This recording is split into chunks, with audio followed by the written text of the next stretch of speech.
नमस्कार, ग्लोबल न्यूजमा स्वागत छ। म नारायण तिमल सेना। नमस्कार, म सुदर्शन आचार्य। सुरुमा हेडलाइन्स।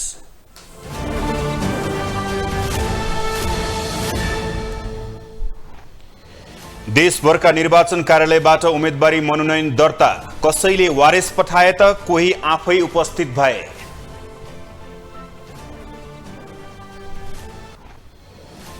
एमालेबाट बाहिरिएका घनश्याम भुसालले दिए रूपन्देही क्षेत्र नम्बर 1 मा उम्मेदवारी, सत्ता गठबन्धनको साथ।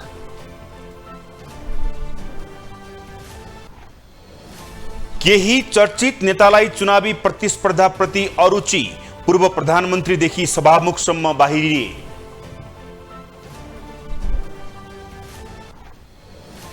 युक्रेनको जापोरेन्जियामा रुसी मिसाइल आक्रमण, कम्तीमा 17 जनाको मृत्यु, कैयौं घाइते।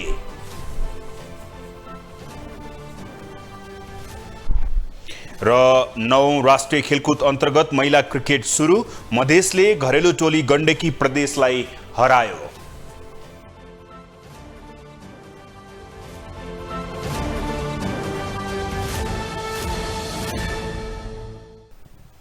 ग्लोबल न्यूज अब विस्तारमा। मंसिर 4 गते हुने प्रतिनिधि सभा र प्रदेश सभा निर्वाचनका लागि दलका नेताहरूले उम्मेदवारी दर्ता गराएका छन्। आज निर्वाचन आयोगले स्थापना गरेको निर्वाचन अधिकृतको कार्यालय मार्फत 165 प्रतिनिधि सभा र 330 प्रदेश सभाका लागि आज उम्मेदवारी दर्ता भएको हो।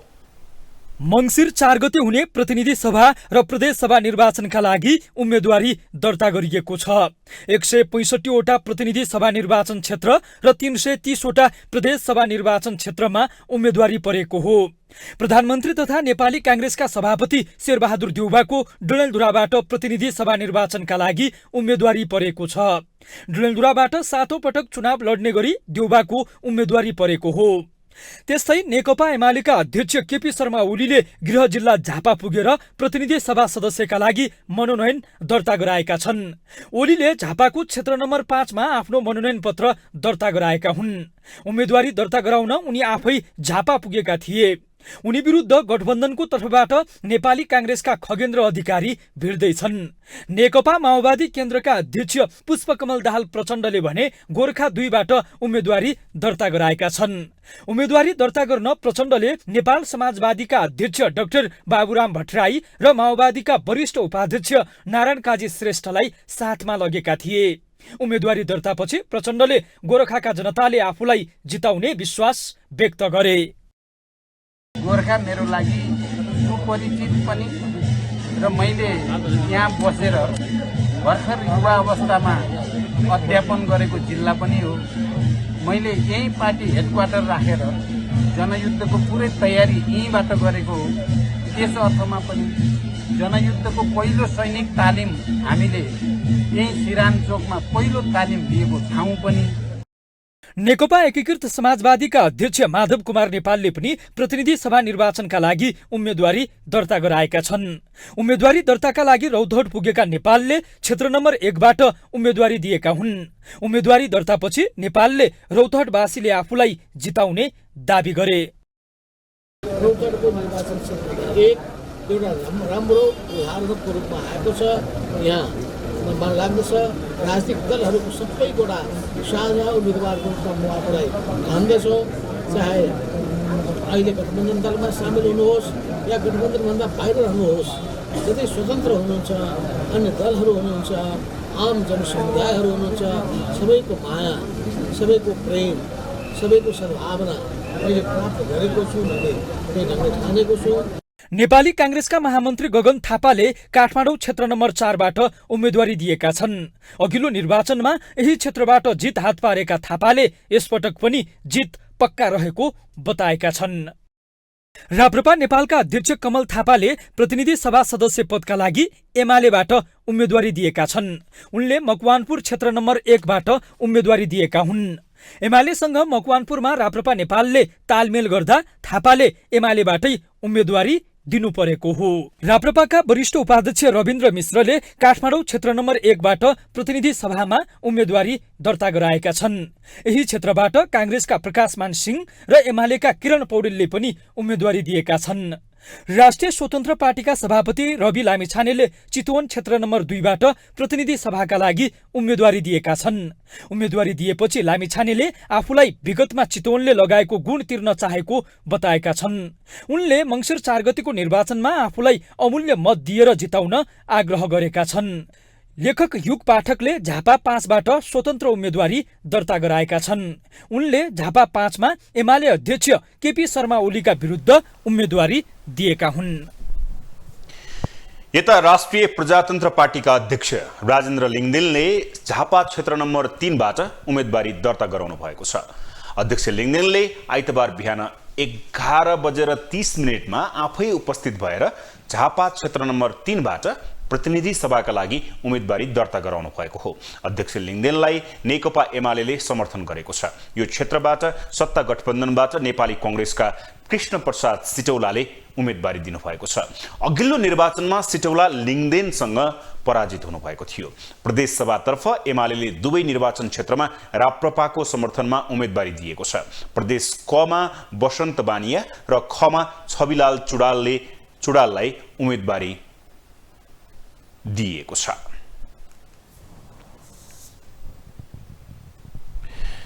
नेपाली कांग्रेसका महामन्त्री विश्वप्रकाश शर्माले झापा क्षेत्र नम्बर 1बाट प्रतिनिधि सभाको प्रत्यक्षतर्फ उम्मेदवारी मनोनयन दर्ता गराउनु भएको छ।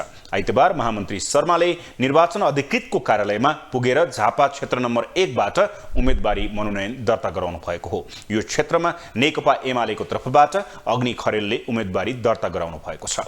उम्मेदवारी दर्तापछि सञ्चारकर्मीसँगको कुराकानीमा महामन्त्री शर्माले आगामी निर्वाचनमा जितका लागि आत्मविश्वासका साथ उम्मेदवारी मनोनयन दर्ता गरेको बताउनु भयो। उहाँले गठबन्धनको साझा मुद्दाका साथ चुनावी मैदानमा आएको पनि बताउनु भयो। शर्मा अघिल्लो निर्वाचनमा यही क्षेत्रमा पराजित हुनुभएको थियो।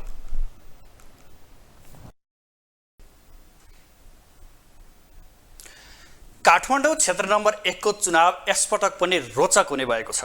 पुराना दुई प्रतिस्पर्धी कांग्रेसका प्रकाशमान सिंह र अहिले राप्रपाका अध्यक्ष कार्यवाहक उपाध्यक्ष रविन्द्र मिश्रबीच मैदानमा छन्। त्यस्तै एमालेका किरण पौडेल, राष्ट्रिय सुशासन पार्टीबाट पूर्व प्रहरी अधिकृत रमेश खरेल र राष्ट्रिय स्वतन्त्र पार्टीको चुनाव चिन्ह लिएर पुकार बम उड्दैछन्। 10 वटा निर्वाचन क्षेत्र रहेको काठमाडौँको क्षेत्र नम्बर 1 मा नागरिकको चासो अलि बढी नै छ। यो निर्वाचन क्षेत्रमा नेपाली कांग्रेसका तर्फबाट प्रकाशमान सिंह तथा राप्रपाका वरिष्ठ उपाध्यक्ष रविन्द्र मिश्र प्रतिस्पर्धा गर्दैछन्। सिंह र मिश्र अघिल्लो आम निर्वाचनका पनि प्रतिस्पर्धी हुन्। अघिल्लो निर्वाचनमा विवेकशील साझाबाट उठेका मिश्रलाई सिंहले 818 मतले पराजित गरेका थिए। पटक पटक निर्वाचनमा जित्दा पनि आफ्नो क्षेत्रमा केही काम नगरेको भन्दै सिंह आलोचित छन्। त्यस्तै वैकल्पिक शक्तिका रूपमा आशा गरिएका मिश्रको लोकप्रियता पनि घटेको छ। मक्सिर 4 गते हुने संसदीय चुनावमा उनीहरूको प्रतिस्पर्धाका रूपमा छन् एमालेका किरण पौडेल, नेपाल सुशासन पार्टीका रमेश खरेल र राष्ट्रिय स्वतन्त्र पार्टीका उम्मेद्वार पुकार बम। आइतबार प्रतिनिधि सभा सदस्य उम्मेद्वारका लागि मनोनयन दर्ता गरेपछि कांग्रेसका नेता सिंहले नागरिकका तमाम समस्या सम्बोधन गर्ने गरी अगाडि बढ्ने प्रतिबद्धता जनाए। नेपाली कांग्रेस पार्टीको यो चाहिँ उम्मेदवारी किन त भन्दाखेरि नेपाली कांग्रेसको यो चाहिँ जुन नेतृत्वमा जारी भएको जुन संविधान छ त्यो संविधानलाई चाहिँ ठिक ट्र्याकमा हिँडाउनुको लागि र चाहिँ जुन संस्थागत गर्नुपर्ने आवश्यक सङ्घीय कानुनहरू चाहिँ बनाउनु पर्नेमा यो चाहिँ भनौँ न संविधान जारी भइसकेपछि जुन प्रथम आम निर्वाचनपछि जुन म्यान्डेट लिएर सरकार बन्यो त्यो सरकारले यो सङ्घीयताको भावना र मर्म अनुरूप लोकतन्त्रको भावना र मर्म अनुरूप काम गर्न नसकेको र चाहिँ जुन एउटा चाहिँ भनौँ न यो चाहिँ जुन प्राथमिकतामा चाहिँ अलि अलमल भएको जस्तो देखेको। नेकपा एमालेका उम्मेद्वार किरण पौडेलले क्षेत्र नम्बर 1 देशकै राजनीतिक इपिसेन्टर भए पनि यस अनुसारको अनुभूति गर्न नसकिएकाले आफूले उम्मेदवारी दिएको बताएका छन्। आफू विजयी भए राष्ट्रियता, स्वाधीनता र समृद्धिका कुरा सदनमा जोरदार रूपमा उठाउने उनको भनाइ छ। काठमाडौँ निर्वाचन क्षेत्र नम्बर 1 भनेको देशकै एउटा पोलिटिकल इपिसेन्टर हो, तर यहाँको जनताले त्यो कुराहरू महसुस गर्न पाए कि पाएनन्। आजका दिनसम्म देशको न्यायपालिका, कार्यपालिका लगायतका महत्त्वपूर्ण संरचनाहरूको सञ्चालन यही क्षेत्रभित्रबाट हुन्छ। खेलकुदको हब, नेपाली सेनाको हबदेखि लिएर न्यायपालिकाको प्रमुख केन्द्रदेखि लिएर अत्यन्त महत्त्वपूर्ण क्षेत्रहरू, निकायहरू यही क्षेत्रभित्र पर्छन्, यही क्षेत्रको टेरिटोरीमा पर्छन्। यद्यपि तिनीहरूको जिम्मेवारी त नेसनवाइड हो, कुनै एउटा क्षेत्रको लागि मात्रै होइन। तर यति नजिकभित्र रहेको, यति पहुँच र सम्भाव्यताको क्षेत्रभित्रै रहेर यहाँका जनप्रतिनिधिहरूले यहाँका जनतालाई त्यसको आभास र अनुभूति दिलाउन सके कि सकेनन् भन्ने कुरा मुख्य कुरा हो। त्यसैगरी राष्ट्रिय प्रजातन्त्र पार्टीबाट उम्मेद्वार बनेका नेता रविन्द्र मिश्रले देशलाई स्वाधीन सार्वभौम सत्ता सम्पन्न बनाउन र विदेशी हस्तक्षेप रोक्न सक्ने नेतृत्व अहिले नभएको बताए। उनले राजनीतिमा देखिएको विकृतिको जन्जाल तोड्न आफ्नो उम्मेदवारी दिएको प्रतिक्रिया दिए। यो देशको जुन विकृत राजनीति छ र त्यो विकृतिको जन्जाल छ त्यो चाहिँ नतोडी भएन र त्यो तोडिएन भनेदेखि यो देश यसै गरी अरू दशकौँ घस्रिरहने सम्भावना देखेको छु र त्यो कारणले गर्दा त्यो विकृतिको जन्जाल तोड्नुपर्छ र यो देशलाई दीर्घकालको लागि शान्त, स्थिर, स्वाधीन, सार्वभौम सत्ता सम्पन्न बनाउनुपर्छ। त्यस्तै नेपाल सुशासन पार्टीबाट उम्मेदवारी दर्ता गरेका खरेलले हालसम्म सदनमा कानुन बनाउने नभई कानुन भत्काउने मानिसहरू गइरहेको टिप्पणी गरे। सदनमा सङ्गठित अपराधीको सङ्ख्या घटाउन आफूले उम्मेदवारी दिएको उनको भनाइ छ। मेरो उम्मेदवारी किन भन्दाखेरि अहिलेसम्म 33 वर्षसम्म यहाँ ल मेकर कोही पनि हुनु भएन, सबै ल ब्रेकर भएको हिसाबले अब ल मेकर यो चाहिँ सदनको चाहिँ मर्यादा बढाउनु पर्ने हुन्छ। यहाँ ल मेकरको आवश्यकता छ, ब्रेकरको आवश्यकता होइन। त्यो ल मेकरको लागि यो सदनको चाहिँ यसलाई चाहिँ यसको चाहिँ प्रतिष्ठा बढाउनको लागि, यसको सम्मान बढाउनको लागि यो सदनमा चाहिँ सङ्गठित अपराधीहरूको चाहिँ सङ्ख्या घटाउनको लागि मेरो उम्मेदवार हो। त्यस्तै राष्ट्रिय स्वतन्त्र पार्टीको चुनाव चिन्ह घण्टी लिएर उम्मेदवारी दर्ता गराएका पुकार बमले सदनमा अब युवाको सङ्ख्या बढ्नुपर्ने बताएका छन्। उनले परिवर्तनका लागि आफ्नो उम्मेदवारी रहेको समेत ठोकुवा गरे। मेरो उम्मेदवार मैले पहिले पनि बारम्बार भनेको छु, यो परिवर्तनको लागि हो। यो युवाहरू जुन तपाईँको जुन अभियानमा आउनुपर्ने, जुन संसदमा आउनुपर्ने बारम्बार भनेको छु। तपाईँको जुन उम्मेदवार दिँदै गर्दाखेरि मैले डिक्लेरेसन स्टेटमेन्टमा पनि भनेको छु कि यसपालिको उम्मेदवार जति पनि युवाहरू आइराख्नु भएको छ त्यो उम्मेदवारी भनेको परिवर्तनको लागि हो। त्यो परिवर्तन तपाईँको दिगोको लागि हो होइन, विकासको लागि हो होइन, जो अन्यायदेखि परिराख्नु भएको छ उहाँहरूको लागि हो। आइतबार देशभर एकसाथ प्रतिनिधि सभा र प्रदेश सभा सदस्य निर्वाचनका लागि उम्मेदवारी मनोनयन दर्ता भएको हो। निर्वाचन आयोगले उम्मेदवारी मनोनयन दर्ताको काम शान्तिपूर्ण रूपमा सम्पन्न भएको समेत जानकारी दिएको छ। ग्लोबल टेलिभिजन एचडीका लागि राजनीतिक ब्युरो। सधैँ चर्चामा रहने काठमाडौँ निर्वाचन क्षेत्र नम्बर 5 मा यसपटक पनि रोचक भिडन्त हुने भएको छ। यो क्षेत्रमा अघिल्लो निर्वाचनमा नेकपा एमालेका वर्तमान वरिष्ठ उपाध्यक्ष ईश्वर पोखरेल काङ्ग्रेस नेता डाक्टर प्रकाश शरण महतलाई पराजित गर्दै विजयी हुनुभएको थियो। यो निर्वाचनमा यो वर्ष पनि निकै चर्चित अनुहारहरूको भिडन्त हुने निश्चित भएको छ। काठमाडौँ क्षेत्र नम्बर 5 मा यसपटक सत्तारूढ गठबन्धनको तर्फबाट काङ्ग्रेसका युवा नेता प्रदीप पौडेल, त्यसैगरी एमाले वरिष्ठ उपाध्यक्ष ईश्वर पोखरेल, स्वतन्त्र उम्मेद्वार रन्जु दर्शना, हास्य कलाकार मधुसूदन पाठक सितेबा लगायतको उम्मेदवारी परेको छ। 2074 सालको निर्वाचनमा काङ्ग्रेस नेता डाक्टर प्रकाश शरण महतलाई पराजित गरेका ईश्वर पोखरेल यो पटक भने काङ्ग्रेसकै अर्का चर्चित अनुहार प्रदीप पौडेलसँग प्रतिस्पर्धा गर्ने भएसँगै यो निर्वाचन क्षेत्रलाई पनि निकै रोचक प्रतिस्पर्धात्मक रूपमा हेरिएको छ। आइतबार उम्मेदवारी दर्ता गर्न गएका ईश्वर पोखरेलले नेकपा एमाले जनताको हितमा काम गरेको भन्दै चुनाव जित्नमा विश्वस्त रहेको बताउन भ्याएका छन्। गत 5 वर्षमा जनताको प्रतिष्ठामा आँच आउने कुनै पनि काम नगरेको भन्दै जनतासँग पार्टीका विचार बोकेर जाने उनको भनाइ छ। त्यस्तै काङ्ग्रेसबाट उम्मेद्वार बनेका प्रदीप पौडेलले सङ्घीय राजधानी जस्तो नभएकोले राजधानी बनाउन आफ्नो उम्मेदवारी रहेको बताएका छन्। उनले मुलुकलाई स्थिरता र सुशासन दिनका लागि आफ्नो उम्मेदवारी भएको भन्दै सुशासन कायम गर्ने, भ्रष्टाचार शून्य गर्ने, नागरिकको विकासका लागि काम गर्ने प्रतिबद्धता समेत जनाएका छन्। नेता पौडेलले गठबन्धनका प्रतिनिधिहरूलाई चुन्दा पछुताउनु पर्ने अवस्था नआउने दाबी समेत गर्न भ्याएका छन्। यही निर्वाचन क्षेत्रबाट स्वतन्त्र उम्मेद्वारका रूपमा रन्जु दर्शना र मधुसूदन पाठक सितेबा पनि उम्मेद्वार दिँदैछन्। ग्लोबल टेलिभिजन एचडीका लागि राजनीतिक ब्युरो। काठमाडौँ क्षेत्र नम्बर 7 मा सत्तारूढ गठबन्धनको तर्फबाट मानुषी यामी भट्टराईले प्रतिनिधि सभा निर्वाचनको प्रत्यक्षमा उम्मेदवारी मनोनयन दर्ता गराउनु भएको छ। निर्वाचन क्षेत्रको निर्वाचन अधिकृतको कार्यालयमा पुगी भट्टराईले प्रतिनिधि सभा निर्वाचनको प्रत्यक्षमा उम्मेदवारी मनोनयन दर्ता गराउनु भएको हो। मनोनयन दर्तापछि सञ्चारकर्मीहरूसँग कुरा गर्दै उहाँले नयाँ पुस्ताको आवाज बुलन्द बनाउन राज्यका अङ्गलाई सबलीकरण र प्रभावकारी बनाउन उम्मेदवारी दिएको बताउनुभयो। बोकेर हामी आउँदैछौँ।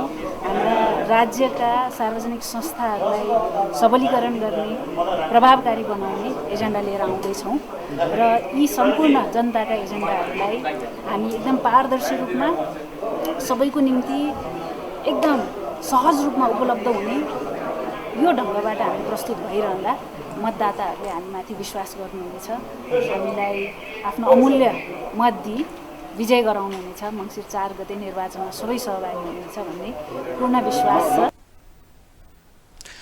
त्यस्तै नेकपा एमालेका नेता रामवीर मानन्दरले पनि यही निर्वाचन क्षेत्रमा स्वतन्त्र उम्मेदवारी मनोनयन दर्ता गराउनु भएको छ।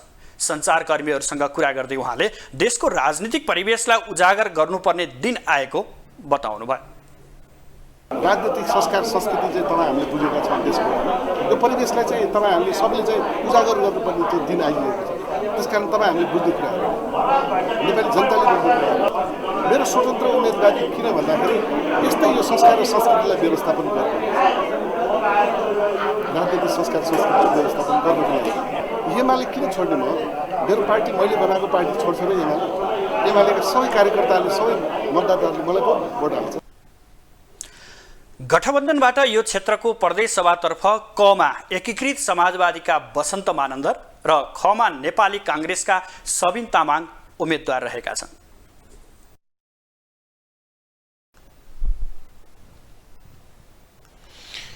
यता नेकपा एमाले परित्याग गरेका नेता घनश्याम भुसालले आसन्न प्रतिनिधि सभा निर्वाचनको लागि रूपन्देही क्षेत्र नम्बर 1बाट स्वतन्त्र उम्मेदवारी दिनुहुने भएको छ।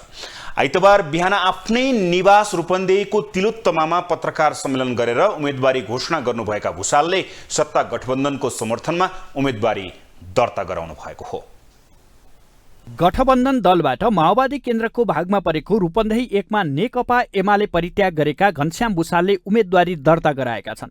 माओवादी अध्यक्ष प्रचण्डले प्रधानमन्त्री शेरबहादुर देउवा नेकपा एकीकृत समाजवादीका अध्यक्ष माधव कुमार नेपालसँग छलफल गरी भुसाललाई उम्मेद्वार बन्न आग्रह गरेसँगै उनले उम्मेदवारी दर्ता गराएका हुन्। स्वतन्त्र उम्मेदवारी दिएको भए पनि गठबन्धनका दलले उनलाई सहयोग गर्ने सहमति भएको नेता भुसालको भनाइ छ। कमरेड प्रचण्डले मलाई भन्नुभयो कि मैले प्रधानमन्त्रीसँग पनि कुरा गरिसकेका छु, माधव कमरेडसँग पनि कुरा गरिसकेका छु र हाम्रो तर्फबाट तपाईँलाई हामी समर्थन गर्छौँ। हाम्रो तर्फबाट उम्मेदवारी हुँदैन, हाम्रो सम्पूर्ण शक्ति तपाईँको पक्षमा लाग्छ, यो कुरा हामीले निर्णय गरेका छौँ, तपाईँ अगाडि बढ्नुहोस् भनेर भन्नुभयो।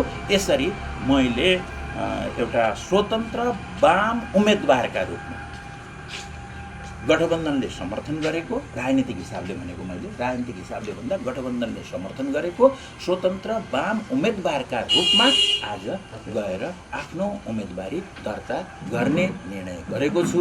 तत्कालका लागि स्वतन्त्र नै भएर निर्वाचनमा लाग्ने बताउँदै नेता भुसालले आफू वाम एकताको प्रयासमा लागिरहेको बताएका छन्। निर्वाचनपछि कुन दलमा जाने भन्ने बारे मुख नखोलेका नेता भुसालले नेकपा एमालेका अध्यक्ष ओलीमा व्यक्तिवाद हावी भएको र पार्टीको नीति सिद्धान्त अनुसार चल्न नसकेको भन्दै आफूले पार्टी परित्याग गरेको उल्लेख गरेका छन्। पार्टीमा नीति अनुसार नेतृत्व चल्न नसकेकोले आफूले पार्टी परित्याग गरेको भन्दै उनले पटक पटक संसदलाई प्रहार गरेर संविधान उल्ट्याउन ओलीले प्रयास गरेको र संविधानको रक्षाका लागि हालसम्म आफू सङ्घर्ष गर्दै आएको उल्लेख गरेका छन्। सिद्धान्तको अगुवाई गर्नेहरू किनारा पर्ने यो दुर्भाग्यपूर्ण अवस्था हो, जसको उदाहरण म आफै हुँ। मलाई कसरी किनारा गरियो भन्ने कुरा नै हो। यसरी चाहिँ पार्टी क्रमशः यो मैले व्यक्तिगत रूपमा कमरेड ओलीको भन्दा पनि ओली कमरेडको विचारको कारणले, ओली कमरेडको त्यो सिद्धान्तको बुझाइको कारणले, विकास सम्बन्धी भाष्यमा उहाँको समस्याको कारणले गर्दाखेरि यो पार्टीभित्र र पार्टी बाहिर पनि समस्या आयो। जब पार्टीभित्र समस्यामा पर्दै जानुभयो उहाँले चाहिँ अब यसको शिकार चाहिँ संसदलाई बनाइदिनु भयो, पटक पटक संसदलाई हान्नुभयो। अध्यक्ष ओलीसँग झण्डै 2 वर्षसम्म चलेको तिक्ततापूर्ण सङ्घर्षलाई विराम लगाउँदै पूर्व उपमहासचिव समेत रहेका घनश्याम भुसालले शनिबार पार्टी परित्यागको घोषणा गरेका थिए। 2077 साल पुस 5 मा ओलीले प्रतिनिधि सभा विघटनको असंवैधानिक निर्णय गरेपछि भुसालले पार्टीभित्रै फरक मतसहित सङ्घर्षको नीति लिँदै आएका थिए। हुन त 2028 सालको झापा विद्रोही ओली र 34 सालदेखि विद्यार्थी राजनीतिमा सक्रिय भुसाल यसअघि पनि एउटै पार्टीमा थिए। 45 वर्षसम्म आफ्नो सम्पूर्ण सामर्थ्य समर्पित गरेको यो पार्टीमा नीति र विधिको पुनर्स्थापना हुने कुनै सम्भावना समेत नदेखेपछि अध्यक्ष ओलीसँगै रहेर आन्दोलन र आफैप्रति पनि इमान्दार रहन नसकिने भएपछि यस पार्टीमा नरहने भुसालको ठहर थियो। 2074 सालमा पनि भुसालले रूपन्देही 3 बाटै जितेकाले त्यहीबाट सिफारिस हुनु स्वाभाविक नै देखिन्थ्यो। तर रूपन्देहीका अन्य निर्वाचन क्षेत्रमा एमालेका तर्फबाट एकल नाम सिफारिस हुनु तर आफ्नैमा चाहिँ सहमति नजुट्नुलाई भुसालले ओली षड्यन्त्रकै उपक्रमका रूपमा बुझेको अनुमान लगाउन सकिन्छ। ग्लोबल टेलिभिजन एचडीका लागि सुदर्शन आचार्यको रिपोर्ट। यता प्रतिनिधि सभा र प्रदेश सभा निर्वाचनका लागि हुम्ला जिल्लाका उम्मेद्वारहरूले काठमाडौँबाट नै मनोनयन दर्ता गराएका छन्। केही दिनदेखिको वर्षाका कारण दुर्गम हिमाली जिल्लामा हिमपात भइरहेकोले विमान जान नसक्दा हुम्लाका उम्मेद्वारले भने निर्वाचन आयोगमा उपस्थित भएर मनोनयन पत्र दर्ता गराएका हुन्। नेकपा एमालेको तर्फबाट हुम्ला जिल्लामा प्रतिनिधि सभाका उम्मेद्वार दल रावलले मौसम खराबीका कारण जिल्लामा जान नसकेका कारण पार्टीको औपचारिक पत्र र प्रतिनिधि करार गरेको पत्र निर्वाचन आयोग मार्फत सम्बन्धित निर्वाचन कार्यालयमा पठाएको बताउनु भयो।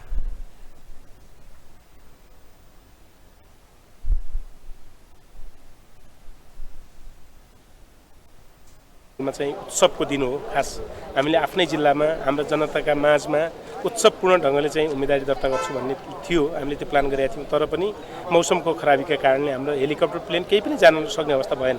मेरो जिल्ला त दुर्गम जिल्ला, अत्यन्त दुर्गम जिल्ला, गाडीको पनि एक्सेस नभएको र अर्कोतिर तपाईँको यो प्लेनकै एक्सेस नहुने, हेलिकप्टर पनि हामीले भन्यौँ त्यो पनि सम्भव नभइसकेपछि निर्वाचन आयोगले दिएको टाइममा हामीले 10 बजीभित्र हाम्रो चाहिँ पार्टीको औपचारिक पत्र जो टिकट भन्छौँ र त्यसपछि मनोनयन के अरे यो प्रतिनिधि करार गरेको पत्र, दुईटा पत्र हामीले हाम्रो निर्वाचन कार्यालयले पठाइदिएका छौँ। यस्तै हुम्ला जिल्ला प्रदेश सभा खमा एमालेको तर्फबाट उम्मेद्वार छक्क बहादुर लामाले पनि हिमपातका कारण जिल्ला जान सम्भव नभएपछि काठमाडौँबाटै मनोनयन दर्ता गर्नु परेको बताउनु भयो। माथि हजुर अब हुम्ला एउटा त सडक सञ्जाल नछोएको एउटा मात्रै जिल्ला हो। त्यसमा पनि अहिले चाहिँ भयङ्कर हिमपात तपाईँको यो वर्षा पानी बढिरहेछ। तपाईँ हामीलाई सबै थाहा छ पश्चिम नेपालमा सबभन्दा बढी छ त्यो कर्णाली अञ्चलमा र विशेष हुम्लामा। त्यसैले बाटोघाटो छैन, प्लेन पनि उडिरहेको छैन। अहिले 1 हप्ताभन्दा बढी भइसक्यो र हिमपात पनि भइरहेको छ। त्यसैले हामीले चाहिँ यहीँबाट चाहिँ के भन्छ पार्टी टिकट र अनि वारिसनामा पठाउनु खोजेको। नेता लामाले आफू उम्मेद्वार बन्ने चाहना नभए पनि जनताको मागका कारण उम्मेद्वार बन्नु परेको बताउनु भयो।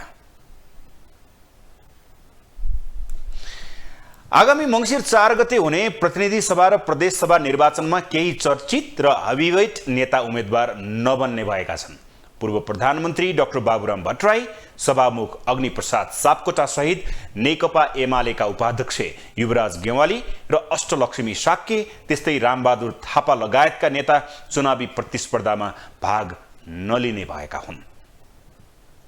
जनता समाजवादी पार्टी जसपाबाट बाहिरिँदै गत साउनमा नयाँ पार्टी गठन गरेपछि धेरैलाई लागेको थियो पूर्व प्रधानमन्त्री बाबुराम भट्टराईले आसन्न आम चुनावमा उम्मेद्वार हुनकै लागि नयाँ पार्टी बनाएका हुन्। हुन पनि नेपाल समाजवादी पार्टी गठनपछि नेकपा माओवादी केन्द्रसँग नजिकिएका भट्टराईले माओवादीकै चिन्हबाट चुनाव लड्ने तयारी समेत गरिसकेका थिए। तर गत सोमबार सबैलाई चकित पार्दै उनले चुनाव नलड्ने घोषणा गरे। गोर्खाबाट चुनाव लड्दै आएका भट्टराईले यसपटक भने छोरी मानुषी भट्टराईलाई अगाडि सारेका छन्। गोरखा 2 प्रचण्डलाई खाली गरेर छोरी मानुषीलाई काठमाडौँ 7 को टिकट दिलाउन सफल भएका भट्टराई आफू भने यसपटकको चुनाव लड्ने छैनन्। माओवादी नेता तथा सभामुख अग्नि सापकोटाले समेत यसपटकको चुनाव नलड्ने घोषणा गरिसकेका छन्। सिन्धुपाल्चोक 1बाट चुनाव लड्दै आएका उनले युवा पुस्तालाई नेतृत्वमा ल्याउने भन्दै चुनाव नलड्ने घोषणा गरेका हुन्। माओवादी उपाध्यक्ष कृष्ण बहादुर महरा पनि यसपटकको चुनाव लड्ने छैनन्। प्रत्यक्षमा युवालाई मौका दिने भन्दै समानुपातिकमा गएका उनले समानुपातिकबाट समेत नाम फिर्ता लिइसकेका छन्। 2048 सालदेखि निरन्तर निर्वाचन जित्दै आएका महरा यसपटक पनि दाङ र रोल्पा जिल्लाबाट प्रत्यक्षतर्फ सिफारिस भएका थिए।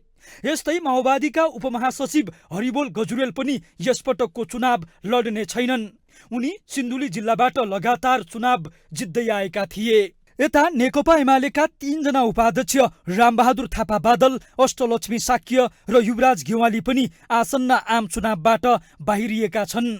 गेवालीले यसअघि नै चुनाव नलड्ने बताइसकेका थिए। बादललाई काठमाडौँ क्षेत्र नम्बर 10 को उम्मेद्वार बनाउने एमालेको निर्णय थियो, तर बादलले भने चुनाव लड्ने इच्छा देखाएनन्। तर उनकी पत्नी नयनकला थापा भने समानुपातिक सूचीमा छन्। यता साक्यले भने पार्टीले दिएको टिकट अस्वीकार गर्दै अरू कसैलाई सिफारिस गरेकी छन्। यो ठाउँमा लबिङ गरिरहेका रामवीर मानन्दरले भने टिकट पाएनन्। यता नेपाली काङ्ग्रेसका प्रभावशाली नेता मिनेन्द्र रिजालले समेत आसन्न आम चुनाव लड्ने छैनन्। 2074 सालमा मोरङबाट प्रत्यक्ष चुनाव जितेका रिजाललाई यसपटक टिकट दिइएन। उनको सट्टामा सुजता कोइरालाले टिकट पाएकी छिन्। अछामको क्षेत्र नम्बर 1 बाट एकल सिफारिस भएका भीम रावलको सट्टामा एमाले झपट बोहरालाई टिकट दिएको छ। यता राप्रपाका नेताहरू पशुपति शमशेर जबारा र प्रकाश चन्द्र लोहनी पनि यस पटकको चुनाव नलड्ने भएका छन्। ग्लोबल टेलिभिजनका लागि क्यामेरामा सञ्जय खड्काका साथमा कैलाश कठायत, काठमाडौँ। आज कोजाग्रत पूर्णिमा सम्पन्नताकी देवी महालक्ष्मीको पूजा आराधना गरी मनाइँदैछ। कोजागर पूर्णिमाका दिन महालक्ष्मीको पूजा आराधना गरी राति जागराम बस्ने प्रचलन रहेको छ। कोजागर पूर्णिमाको दिन रातभर जागराम रहेर दीपावली गर्दा दीपावली भएको घरमा लक्ष्मीले बास गरी धनधान्यले पूर्ण बनाउँछिन् भन्ने विश्वास रहेको छ। यो रात जागराम बसेका मानिसहरूका घरमा पृथ्वी भ्रमण गर्दै हिँडेकी महालक्ष्मी प्रवेश गरी धन ऐश्वर्य दिई सम्पन्न बनाउँछिन् भन्ने धार्मिक विश्वास छ। घटस्थापनाका दिन राखिएको जमरा तथा टीका विसर्जन गरेर आजै बडादशी समापन गरिएको छ। आजदेखि सौभाग्य, सम्पत्ति, श्रेय प्राप्तिका लागि आकाश दीपदान पनि सुरु गरिएको छ। आजै कार्तिक स्नान पनि सुरु भएको छ। वर्षाका कारण बर्दियामा 200 बढी घर डुबानमा परेका छन्। पश्चिम तराईका बर्दिया, बाँके, कैलाली र कञ्चनपुर, त्यसैगरी महेन्द्रनगर बजार तथा यस आसपासका बस्तीहरू जलमग्न बनेका हुन्। अविरल वर्षापातका कारण नदी र खहरे खोलामा बाढी आएकोले होचो भूभागमा डुबान पर्ने जोखिम देखिएको हो। सर्वसाधारणले गत मङ्गलबार साँझदेखि परेको पानीका कारण बडा दशैं पनि राम्रोसँग मनाउन नसकेको बताएका छन्। अब जौन देखाए त टाउन हो कि नहीं, अब का भैया मैं बताऊं। क्षतिपूर्ति तो हुई बा, सब कोई भगाई जाती, कोई नहीं भगाई दे हुई हाम्रो यो सौगतले भट्टा बनाएको छ। अनि भट्टा बनाउँदाखेरि बाँस बनाएको छ, त्यहीको अलिकति डुँड हाल्यो, त्यो बाटो पनि आयो र अनि घुमेर उतातिरबाट भट्टातिर गएर उता जौता भरियो र अनि हाम्रो गाउँ पर्छ, टोलमा पर्छ पानी। एकदम टल्लो पानी आयो, 7 बजेतिर पानी आयो, 6 बजेतिर अनि हामी निक्ल्यौँ। जल तथा मौसम विज्ञान विभागले आज राति सुदूरपश्चिम प्रदेश र कर्णाली प्रदेशका 1-2 स्थानमा भारी वर्षाको सम्भावना रहेको भन्दै सतर्क रहन आग्रह गरेको छ। अब पालो इकोनोमिक्स न्युजको।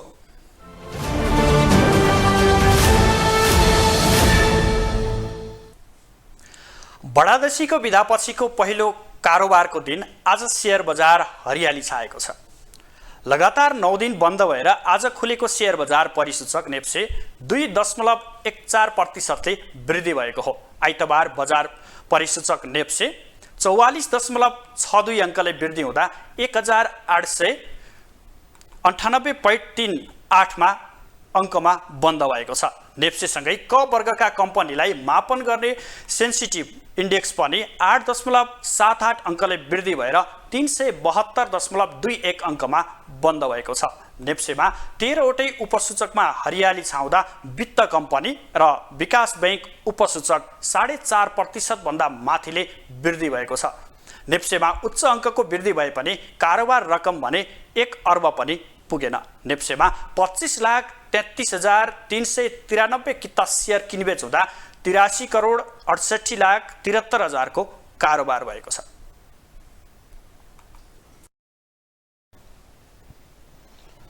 अब इन्टरनेशनल न्यूज।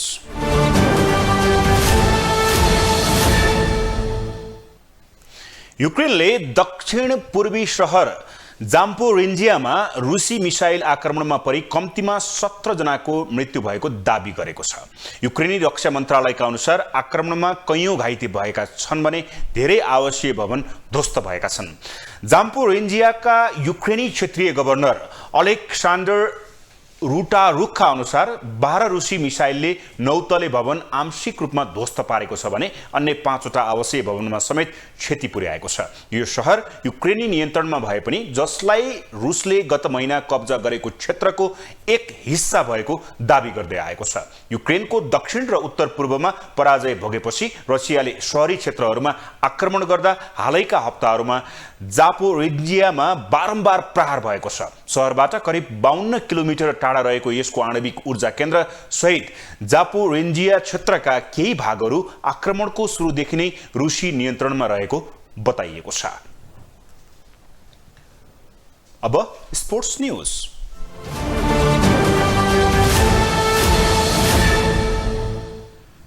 नवौं राष्ट्रिय खेलकुद अन्तर्गतको महिला क्रिकेटमा घरेलु टोली गण्डकीलाई पराजित गर्दै मध्य प्रदेशले विजयी सुरुवात गरेको छ। पोखरा रंगशालामा सम्पन्न खेलमा गण्डकी प्रदेशलाई 40 रनले पराजित गर्दै मध्य प्रदेशले विजयी सुरुवात गरेको हो।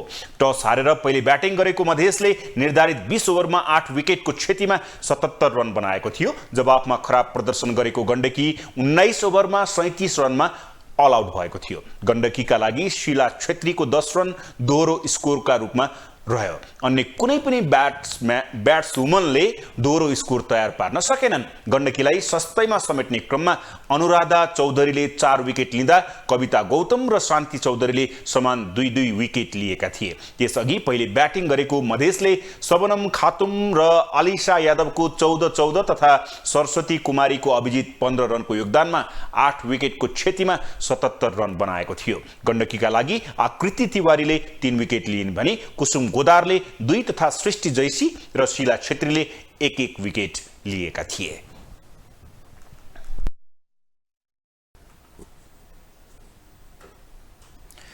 ग्लोबल न्यूजको अन्तमा हेडलाइन्स पुनः एकपटक।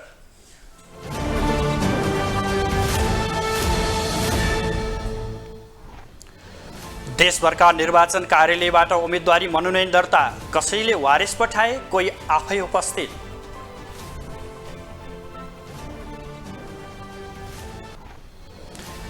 एमालेबाट बाहिरिएका घनश्याम भुसालले दिए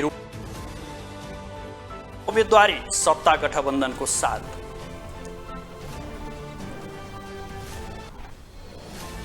केही चर्चित नेताहरूलाई चुनावी प्रतिस्पर्धाप्रति अरुचि, पूर्व प्रधानमन्त्रीदेखि सभामुखसम्म बाहिरिए।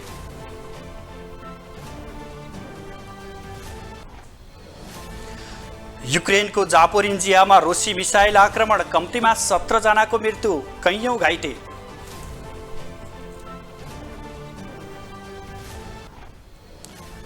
र नवौं राष्ट्रिय खेलकुद अन्तर्गत महिला क्रिकेट सुरु, मधेसले घरेलु टोली गण्डकी प्रदेशलाई हरायो।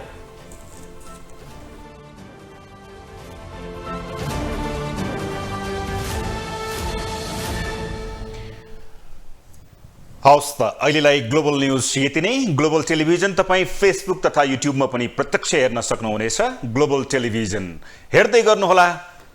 नमस्ते।